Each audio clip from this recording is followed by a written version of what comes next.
So first off, can I just get your name and then just tell me a little bit about yourself and about Back of Phoenix? Okay. My name is Chris Sago. I am the manager of Back of Phoenix Books. We are the world's oldest English language science fiction and fantasy bookstore. We were not the first, but we are the oldest extant. We've been here in Toronto since 1972. And so, can you just let me know, what is your knowledge of Harry Potter? Did you read all the books? Did you watch all the movies? Of course, I read all of the Harry Potter books. I read them as they came. And in fact, interestingly, in many ways, booksellers were aware that it was going to be what it was before it became what it was. We could tell by the time book 2 came out that there was something odd about the phenomenon, that it was, to use a simile, it was going nova. Actually, that's a metaphor, not a simile. It was turning into something so big that it's the kind of publishing phenomenon that is completely unpredictable. When it first began, this is the thing you have to understand about Harry Potter, is that it wasn't Harry Potter. It wasn't, oh my God, Harry Potter. It was a children's book that sold to a small to mid-sized British publisher for a normal amount of money, which is to say something like £2,500. Book 2 sold for £3,000. You know, they didn't know between book 1, but by the time book 3 came out, people began to realize at the publishing house that it had been printed over and over and over again, and it was selling everywhere. So, of course, by the time book 4 came out, it was the worldwide phenomenon that we know today. But it wasn't at the beginning, and that's one of the amazing things about publishing and about books. You never know. So do you ever get people coming in here that are looking for Harry Potter books specifically? Oh, yes, yes. It's not the same as it was. During the publication cycle, it was the biggest thing anyone has ever seen. Interestingly, though, because of that, it doesn't sell the way most books sell. Most books have two kind of portions of their lifespan. The front list, when they are brand new, and the back list, when they are older titles belonging to that author. J.K. Rowling's backlist does not sell the same way other people's backlist does. Steadily, slowly, regularly. And that's because when 100 million people buy your book on day 1, there's not so many people left to buy it 6 weeks later or 6 months later. So she has a huge upfront sale and smaller backlist. But what happens, of course, is that every few years, there's a whole new generation of kids. You may be too young for Harry Potter when you're 7, but not when you're 10. So in that intervening 3 years, your older sister has destroyed her copies of the book or lost them or done whatever, so you need new ones. So yes, we continue to sell them. Kids discover them, and then, like the kids who discovered them 20 years ago, kids today want to read the next one as soon as they can. But it's interesting, though. It is different because today Harry Potter is a cultural touchstone. Pretty much everyone, even if you haven't read the books or seen the movies, which is kind of hard to do these days, you know who Harry Potter is and you know what it means. So it's celebrating 20 years this year, Harry Potter. So do you think Harry Potter will one day be considered a literary classic? Why or why not? I don't know that it would be considered a literary classic because the standards for that sort of thing change constantly. I do think, I know that it will be considered a cultural touchstone because it already is. And as someone who runs a bookstore, what kind of impact do you think Harry Potter has had on books and reading in general?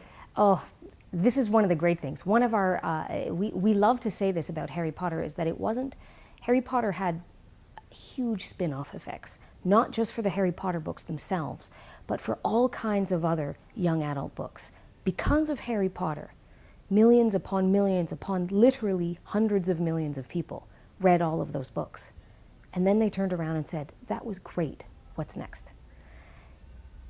J.K. Rowling did not take a bigger piece of the publishing pie. She created a pie factory. And sure, she took a bunch of the pies off the line, but she opened it up for everyone because of Harry Potter. In the decades since, publishers have taken much more chances on young adult books, which is what Harry Potter grew into. The first couple of books are now what we would consider middle grade, but the final books, Harry's 17, 18 years old, we would consider those young adult. And in all of the years since, that segment of the market grew exponentially larger, kind of with the publication of every book. And now, because of Harry Potter, there's a lot more room for writers to try things. There's a lot more slots in the publication schedule in general for writers. There are also millions upon millions upon millions more readers in order to read those books, in order to try new things, and it's been wonderful. And this is kind of a debate that goes on with people a lot. Would you say Harry Potter's had a negative or positive effect on bookstores and reading? But a positive, absolutely positive. For instance, one of our favorite side spin-off effects of Harry Potter was that in North America, a British writer named Diana Wynne Jones became widely available again. And that's because after book 4, when there was a year's wait or more between each Harry Potter book, parents would come to us and say, that was really great. My kid is loving these books. What else can I give her in the meantime? And finally, North America could say, here, Diana Wynne Jones, she's wonderful. Diana Wynne Jones, just so you know, is a fantastic British fantasy writer who had been writing for 25 years before anyone heard of Hogwarts. She was reprinted and became hugely widely popular, again, because of Harry Potter, because people needed something to fill that gap. So yeah, hugely popular. All kinds of books are published now because of Harry Potter. And what is it about Harry Potter specifically that makes you a fan? Good question. I'm not sure. I really enjoyed the books. I don't know that I would say I am a fan in the same way that people who were much younger when they read it. I was an adult, and I really got a kick out of them. But that's the magic of writing. That's the magic of publishing. You never know what it is that's going to strike into a person's heart, into a group's heart, into the heart of pretty much all of the countries in the world, because that's what Harry Potter did. It isn't just a one thing. This isn't just a British phenomenon or a North American phenomenon. It was everywhere, and it was, in some ways, the first major book that was everywhere at the same time, because the technology was happening at that point. That used to be, for instance, this side story, it used to be that if a book came out in Britain, in Canada, we would get it 6 weeks later, 3 months later.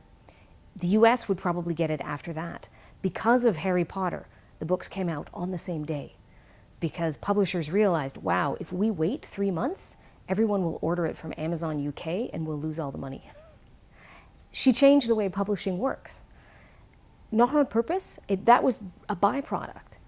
But yeah, I didn't quite answer your question about why am I a fan. I'm a fan because I enjoyed them.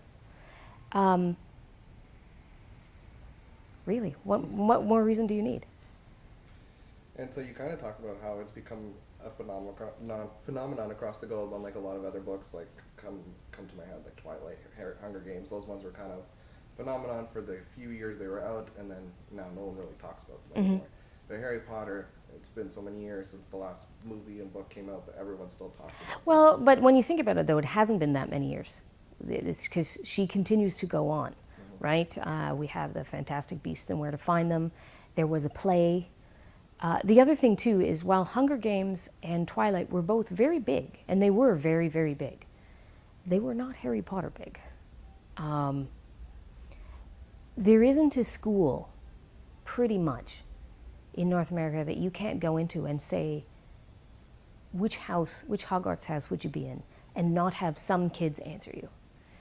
The truth is, though, that there probably isn't a school in Japan that you couldn't do that in. There probably isn't a school in France. And that's the difference. But as I said, too, those are continuing, right? J.K. Rowling continues to write. She continues to contribute to the Harry Potter world. So 20 years later, we can get all new fans because some kids are discovering it because of my young niece and nephew, for instance, read the Harry Potter books. Well, my nephew did. My niece is too young. But the first movie that he saw was Forgotten Beasts, just because he was of an age when that movie came out, and then he read all the books and loved them. My niece saw the movie, but she's way too young to quite understand what's going on. But she will probably come at it now because of the books, because of her older brother. So this is the last question. I'm just asking everyone this. What would you say is your favorite Harry Potter book, and who would you say is your favorite Harry Potter character? Oh, wow. Interesting. Favorite Harry Potter book? It might possibly be book number 4. 4 is where it changes from kind of that younger reader series to a slightly more adult series. And I think because of that, it might be, number 4 might be my favorite. And as for Harry, favorite character, it'd probably be Hermione. She's the most effective. She's the smartest. She is the one who always saves everybody's butt. Who could it be but Hermione? Okay, perfect. Well, that's the end of my questions. Was there anything else you want to add that we didn't touch on? Again, when thinking about Harry Potter, how old are you? 21. Okay, so you're 21. So you don't have a conscious lifetime in which Harry Potter did not exist. Think about that. It's pretty amazing. That's what I mean by cultural touchstone.